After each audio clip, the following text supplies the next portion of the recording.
So I used that report into an article. And I was very happy that the same, then one of the members of parliament, then, no, he was a PNU activist, was now a minister for trade, complained to the NCIC that I had committed the act of hate speech. Actually, Chalo investigated that case and cleared me of any wrongdoing because it was the NCIC report that I was citing. At what point must we be audacious in terms of addressing our ethnic configurations? I think Kenyans try to sanitize a lot of things. I mean, we must sometimes be able to appreciate speech no matter how much we dislike of it. If you look at the Trump administration, it is largely about white supremacy, but it doesn't, that's the strength of democracy. I should be able to stand up and sometimes pinpoint the problem as it is. The only good thing that supported me at that time was the fact that it was based on an NCIC report of the Kibaki administration, that Kibaki's appointments and hitherto that point were extremely skewed, in fact, not only regional, but very nyeri. The third one, in terms of structural, systematic marginalization and exclusion. I'm one of those who always claims to have systematic marginalization and exclusion, like Commissioner Farah there probably is there for the same reason. But how is there a programmatic way of handling it? Because when you elevate me, you usually sometimes just say that you've elevated me, pulled me out of marginalization, but left the rest of the community there. So I see that a lot with the minority and marginalized groupings. I see a plethora of appointments that go to individuals, but I never see those communities necessarily pulling themselves out of marginalization. Do you have a programmatic strategy so that we can then appreciate better? And do you think that this systematic or systemic abuses, marginalization, alienation are the reasons why there's this violent elections or contestation for power and the fallout? And how much have you done in terms of trying to address that by way of advisory to government? Amina. Thank you, Chair. I'm reading here one of the mandates of NCIC.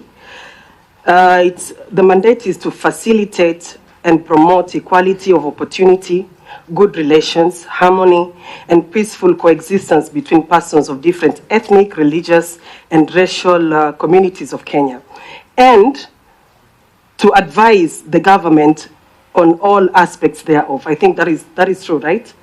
So my question for you will be on the issue of national unity. We have had serious claims of shareholding in government, public appointments, and development in the country. What is NCIC doing about it, and what advice would you give the government? Right. I think that should be it. Euegene, you have something? Yes. One last allow Euegene to. Thank you. I think just picking up from what Honorable Amina has said, under Article 131(2) of our Constitution, the President is supposed to be the symbol of national unity. And not just a symbol, it is his cardinal duty to ensure national unity. And the Deputy President is supposed to be the principal assistant in that regard. Looking at this election that has just ended, the country was divided right in the middle. Half of the country went yellow for Kenya Kwanza, the other half went blue for Azimio. And after the elections, instead of dialoguing, we went to the streets. We are here because of the initiative between our two principals of the two coalitions, who said, no, let us not sort out this matter on the streets. Let us sit and talk to each other instead of talking at each other. What Amina is asking is where we have the principal deputy actually undermining these very talks and talking the language of division instead of unity, which is the principal duty to ensure national unity. and the country being a country of shareholders and non-shareholders. If we were to go that way, half of the country will be shareholders, the other half will be non-shareholders. What have you done, particularly and specifically with the utterances made by the Honorable Rigathi Gachagua? Not once, repeatedly. We haven't heard from you. And if you have taken steps, would like to know from you what those steps are. Okay. Just one comment. Chairman Reverend Kobia, I've known you since the Mfungamano days. Are you sure you really want to implement the TGFC report? Thank you. Let's have the responses, please. If we could have them in under 5 minutes. Thank you very much, Chair. I would like to ask some the commissioners to address some of this. I would like, on the issue of constituencies, Commissioner Danvers Makori, to take that up. That came especially when it comes to the demarcation and all that, and whether, the healing and reconciliation has taken place, and how the boundaries could be ethnicized. I think that's the point that you would. Then I'll have Commissioner Sam Corner to address the issue of systemic and structural marginalization that was asked by Honorable Hassan.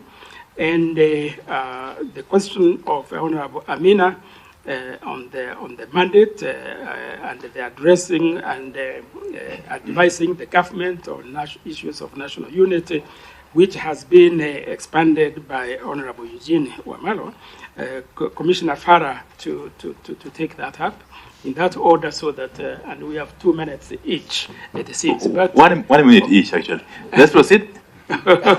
Okay, those are the questions that came, and to Commissioner Honorable Hassan, yes, from Mfungamano, yes, we certainly would want to implement the TJRC recommendations, really, because we feel that unless we are bold enough, we take the courage to address them, however difficult, and I know they'll be divisive, but we are prepared.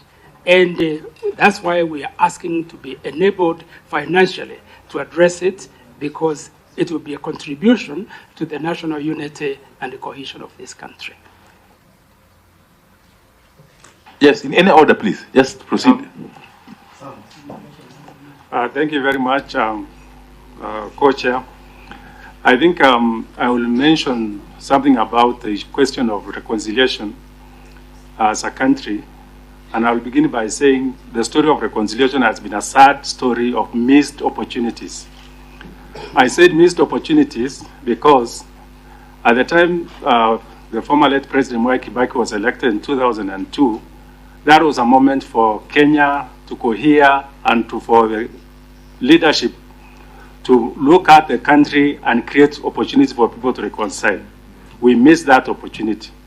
We missed an opportunity in 2007 when the Kofi Annan Kenya National Dialogue and Reconciliation process gave us the 4 agenda items, which if we had pursued them sustainably and consistently, Kenya would not be at the state we are in now. We missed an opportunity in 2013 when the current President William Ruto and Uhuru Kenyatta came together. That was a moment for Kenya even to reconcile the Kikuyus and the Kalenjins and for the rest of the country to be brought forward. And of course, we had the TJRC report, another missed opportunity. We missed another opportunity in BBI. The current National Dialogue Committee, this particular committee, is a moment again for Kenya to be courageous enough and confront the past. But I want to say the reason why we've missed those opportunities is because when a moment comes for us to engage in reconciliation,